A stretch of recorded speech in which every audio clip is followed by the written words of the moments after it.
कल इजराइल के अंदर जो पैलेस्टीनियन रेजिस्टेंस एक अकेले फाइटर ने हमला किया था उसके लेके सनसनी है।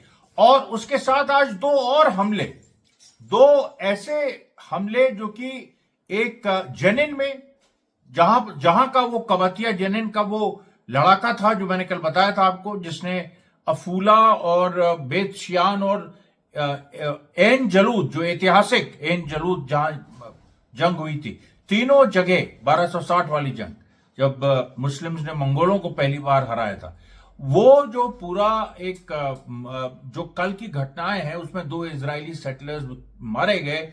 उसके बाद उसको लेके बहुत एक इंटरनल एक नई खबरें को सामने आई है, कुछ इश्यूज ऐसे सामने आए हैं जो नेतन्याहू की पॉलिसीज की वजह से जो और ज्यादा वेस्ट बैंक के गुस्से को बढ़ा रहे हैं, जो कभी भी फूट के पूरे इजराइल को अपने आगोश में ले सकता है, ऐसा इजरायलियों का कहना है। फिर देखिए गाजा में पूरी घटनाएं क्या हुई, आज किस तरह की बमबारी हुई, रेजिस्टेंस का ये रेजिस्टेंस की क्या पोजीशन थी। तीसरी बात सोमालिया लैंड अलग देश, सोमालिया से निकाल के एक छोटा सा मुस्लिम देश ये एक निकाल के, ये भी एक बड़ी कॉन्स्पिरेसी। जैसे सूडान को इन्होंने डिवाइड किया, सूडान में तो खैर फिर भी साउथ सूडान में क्रिश्चियन एक पॉपुलेशन है, लेकिन सोमालिया लैंड एक अपने को अलग देश मानता है, लेकिन उसको कोई और रिकग्नाइज नहीं कर रहा। आज इजराइल ने रिकग्नाइज कर लिया और उसके बारे में खबरें आई कि कहीं ना कहीं गाजा के लोगों को वहां भी डिस्प्लेस करने की बात हो सकती है। बहुत सारी साजिशें ऐसी पहले भी हो चुकी। फिर यूएई और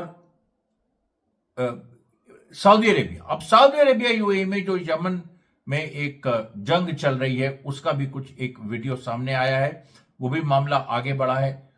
उसके बाद देखिए जो इजराइल में एक अजीब तरह का मंथन हो रहा है कि इजराइल के इतने लोग ईरान के लिए दरअसल जासूसी का काम क्यों कर रहे हैं। अब बड़ा जबर, इसमें बहुत ही मजेदार और इंटरेस्टिंग कुछ मुद्दे निकल के सामने आए। और उसके बाद ट्रंप और नेतन्याहू की जो मीटिंग होने जा रही है इस बस कुछ ही दिनों में, इस साल के अंत में, उसके कुछ मुख्य पॉइंट्स उभर के सामने आए।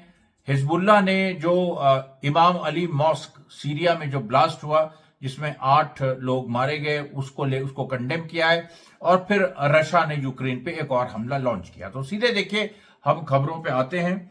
अभी आप देखिए तो ये सबसे पहले रमल्ला में हिशाम मुनायम एक इलाका है रमल्ला में, नई जगह है ये। यहां पर आज फायरिंग हुई और इसमें इजरायलियों का कहना है कि अचानक एक अकेला भाई फिलिस्तीनी आया, उसने गोली चलाया, वो पीछे हट गया। उसमें इजरायली सोल्जर्स को मामूली जख्म आए, लेकिन इस इलाके में ये पहला ऑपरेशन माना जा रहा है, इसको लेके भी सनसनी है। उसके बाद जो जेनिन में जो जाबा इलाका है, इसमें एक तरसिला में बाकायदा होममेड बॉम्ब छोड़ा गया। और आप सोचिए जेनिन में जाबा इलाका है, जेनिन कोई बहुत बड़ा नहीं है, उधर नॉर्थ वेस्ट बैंक में है। जाबा में ये बम छोड़ा जा रहा था और कबतिया में जहां का वो कल जो फिलिस्तीनी लड़ाका जिसने इजराइल के अंदर घुस के हमला किया, 2 इजरायली सेटलर्स उसमें मारे गए, वो जहां का है वहां पर दिन भर आज रेड होती रही, कलेक्टिव पनिशमेंट देने की कोशिश हुई। 30,000 जेनिन में जो लोग हैं उनके ऊपर दबिश की। एक है 30,000 एक दिन में क्या कर सकते हैं, लेकिन जो भी इजरायलियों से हो सका कुछ नहीं उनको मिला। और वो आदमी गिरफ्तार हो गया है, लेकिन वो शहीद नहीं हुआ है अभी इजराइल ने उसको गोली नहीं मारी, लेकिन कह रहे हैं इजरायली की गिरफ्तार कर लिया उसको। मैंने उसकी तस्वीर भी आपको दिखाई थी। अब ये जो पूरा एक ये जो मामला है, तो कबतिया में दिन भर ये लोग इजरायली लगे रहे, लेकिन उससे कुछ हासिल नहीं हुआ। ये बार बार हो रहा है। और इसी को लेके देखिए जो बीसान से अफूला जो ट्राइपार्टाइट इसको ऑपरेशन कहा जा रहा है, इसकी भी बड़ी एक जबरदस्त कहानी सामने आई है। अब देखिए अब यहां पर इजरायली सिक्योरिटी फोर्सेस का कहना है कि ये जो आदमी था जिसने हमला किया, अब आप सोचिए ये जो आदमी था हमला किया, ये उन फिलिस्तीनियों में से है जो वेस्ट बैंक से इजराइल काम ढूंढने आते थे। और वहां भी जैसे गाजा से भी इजराइल लोग काम करने आते थे, फिर शाम को चले जाते थे।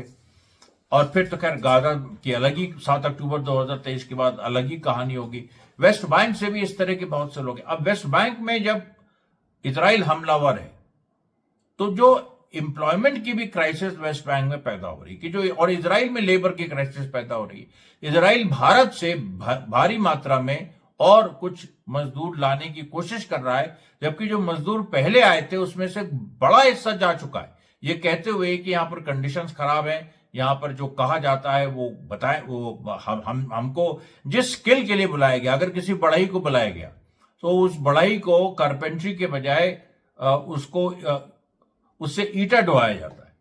उसके बाद अगर किसी उस मजदूर को बुलाया जो ईटा ढोता है, या ईटा नहीं ढोता है, मेसन है, मेसन मतलब जो घर बनते हैं उनके कुछ पोर्शंस को वो ओवरलुक करता है, डिजाइन करता है, जो लोकल मतलब जो थोड़ा लोअर लेवल के होते हैं हमारे यहाँ जो मिस्त्री कहे जाते हैं, उन मिस्त्रियों को इसके लिए बुलाया, लेकिन उनको कपड़े की दुकान में लगा दिया, कहीं और लगा दिया।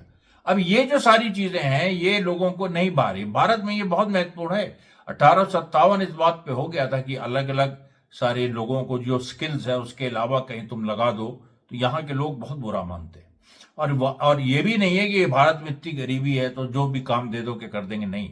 यहाँ पर तय है कि ये एक कुछ हद तक जो कास्ट भी हैं कि भाई ये काम है, बढ़ई भी एक कास्ट है, मिस्त्री भी एक कास्ट है, टेलर दर्जी भी एक कास्ट है, तो उनको उसी तरह का काम चाहिए। इजराइल ये सब समझता नहीं। आज का भारत भी इस तरह से कंफ्यूजन पैदा कर रहा है, लेकिन यहाँ इसके भी बहुत जबरदस्त बैकलैश होगा इसका। और यहां पर इजराइल में हम देख रहे हैं, तो ये जो पैलेस्टीनियन था जिसने इतना बड़ा कांड किया, ये वेस्ट बैंक में इसको आने नहीं दे रहे थे इजराइल, क्योंकि इजरायली ने वेस्ट बैंक से लेबर बुलाना बंद कर दिया, तो ये इन्फिल्ट्रेट कर गया। इसने इन्फिल्ट्रेट करके घटना कर दी। अब इजरायली कह रहे हैं ऐसे कितने लोग हैं जो इन्फिल्ट्रेट कर चुके हैं, कितने फिलिस्तीनी हैं जो इन्फिल्ट्रेट किए हैं, उनकी कोई संख्या तो बड़ा मुश्किल है बताना। अब ये जो देखिए पूरी बात है, इसमें यहीं पर इनका जो पूरा जो दुखती रग है इजराइल की, उस पर हाथ रख दिया जाता है। शिन बेत का ये पूरा कहना है।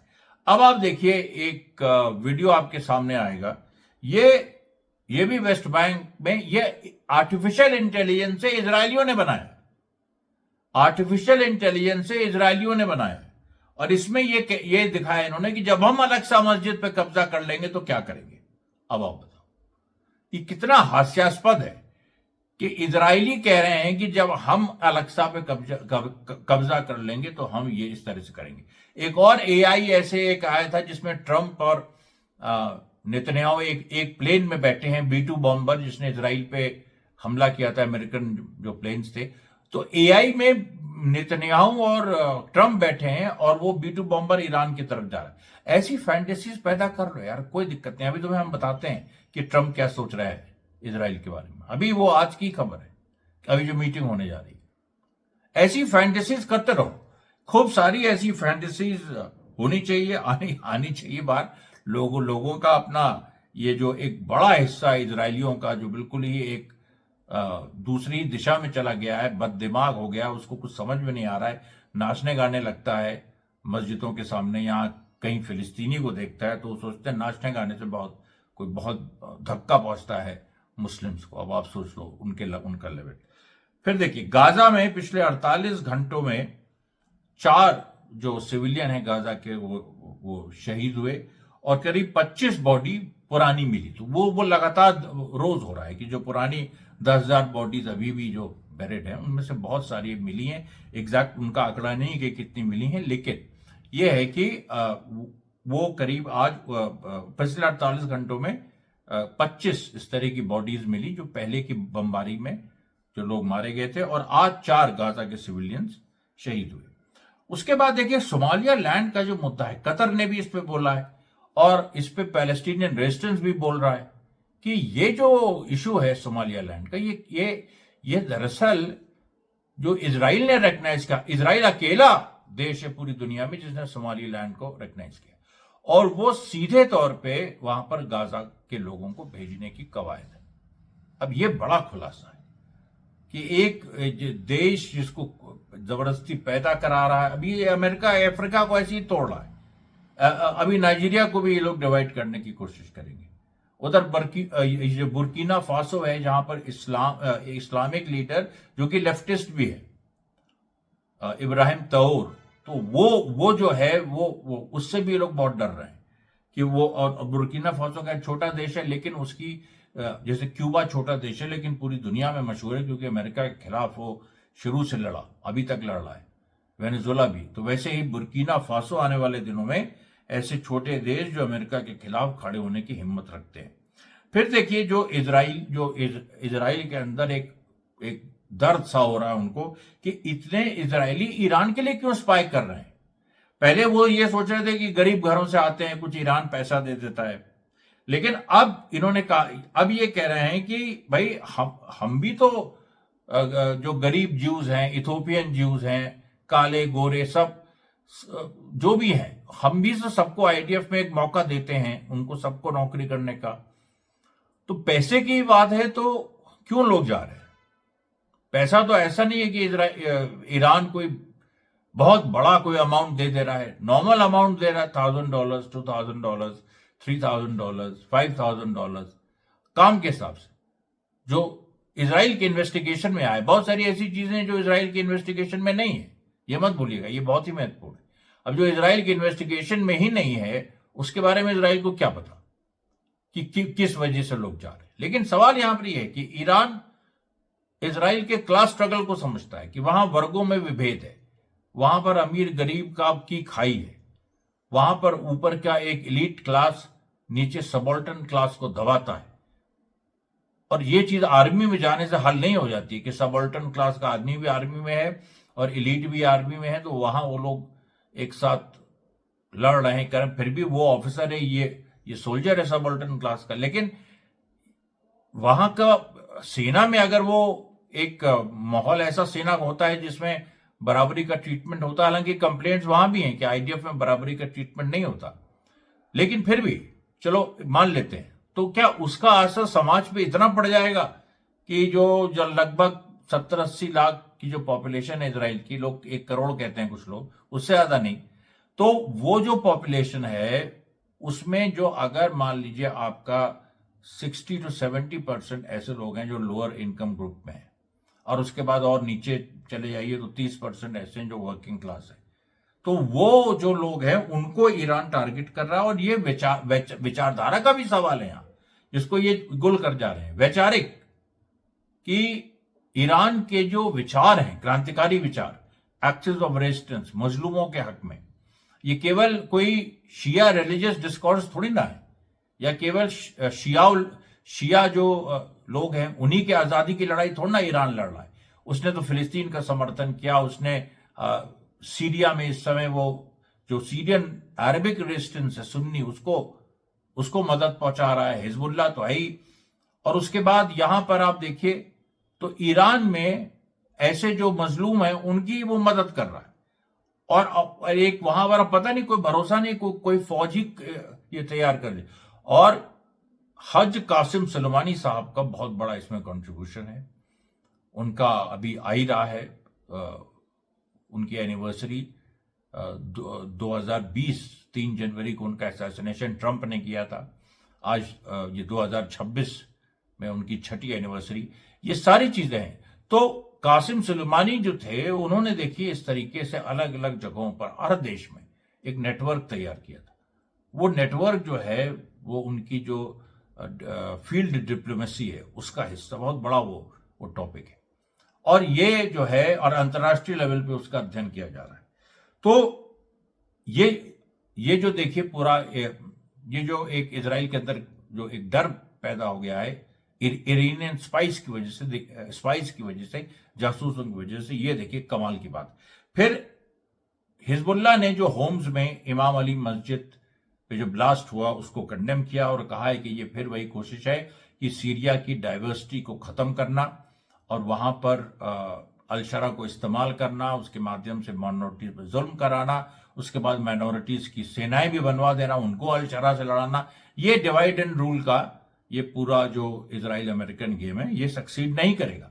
और अपने देश के बारे में भी हिजबुल्लाह ने चैलेंज किया है कि इतने दिन हो गए, इतने हमले इजराइल ने किए, हम प्रोवोक नहीं हुए, हम जबरदस्ती हमने कोई जवाब नहीं दिया, अब बताओ क्या करोगे तुम? अभी 5 गांव में जो बैठे उसके 1 इंच आगे नहीं बढ़ पाए, बार बार जाते हो वापस लौट आते हो।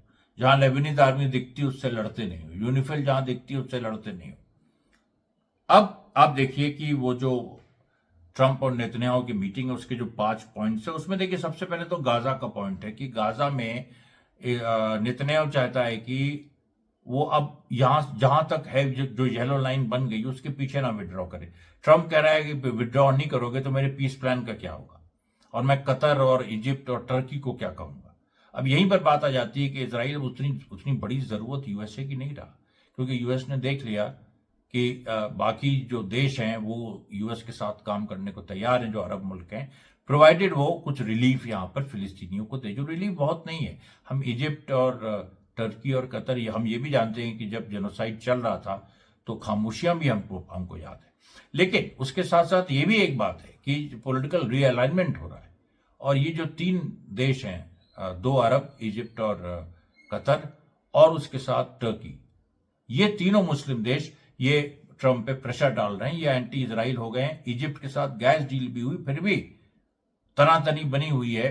कल ही इजिप्ट के लीडर ने फिर इजराइल पे हमला बोला और इजरायली प्रेस में छपा है कि ये कैसी दोस्ती है कि गैस डील भी हो रही है, ये भी हो रहा है, और अभी भी हमको गाली पड़ी। तो पहले तो देखिए गाजा के सवाल पे इख्तिलाफ है। दूसरी बात जो एक बड़ी चीज है वो यहां पर एक ईरान को लेके कि ईरान के बारे में क्या कहा जाए, मतलब क्या किया जाए कि ईरान अपने को रीआर्म कर रहा है, नेतन्याहू चाहता है हमला हो, ट्रंप हमला चाहता नहीं है, ट्रंप चाहता है कि भाई बातचीत को और मौका दिया जाए। हालांकि बातचीत टूटी हुई है, यूएनओ में आमने सामने बात हो गई है। रशिया, हमने दिखाया था आपको क्लिपिंग्स की, रशिया कह रहा है यूरेनियम एनरिचमेंट बंद करो, 20% भी मत करो। ईरान कह रहा है कि हमारा राइट है, एनपीटी जो ट्रीटी है उसके तहत हमारा राइट है, हम कर सकते हैं। अब यहां पर देखिए मामला फंसा हुआ है। फिर तीसरा लेबनान को लेके भी बहुत सारे इख्तिलाफ नेतन्याहू और ट्रंप के बीच पैदा हो रहे हैं, और ऐसी घटनाएं हो रही हैं क्योंकि लेबनान में भी जो अरब मुल्क हैं, खासतौर पर कतर और इजिप्ट और टर्की भी नहीं चाहता है कि लेबनान गिरे या इजराइल का वहां पेनिट्रेशन बढ़े, क्योंकि टर्की अब इजराइल को वही रोक देना चाहता है सीरिया में जहां तक इजराइल बढ़ा है, या उसके पीछे। अल्टीमेटली तो टर्की की प्लानिंग है कि इजराइल को पीछे हटाए। अब देखिए यहां पर क्या है, टर्की और ईरान में पहले नहीं बनती थी, लेकिन इधर उनमें बनने लगी। सऊदी अरेबिया और ईरान में नहीं बनती थी, लेकिन आप देखिए इस वीडियो को, आप देखिए सऊदी अरेबिया के जो प्लेन्स हैं, एयरक्राफ्ट, ये यूएई पोजीशंस पे हमला कर रहे हैं। इस क्लिपिंग में जो आप देख रहे हैं ये सऊदी अरेबिया का प्लेन है। तो ये देखिए पूरी एक बदलती दुनिया की तस्वीर हमने आपके सामने रखी। उधर रशिया जो यूक्रेन पे हमला कर रहा है वो भी जबरदस्त हो रहा है।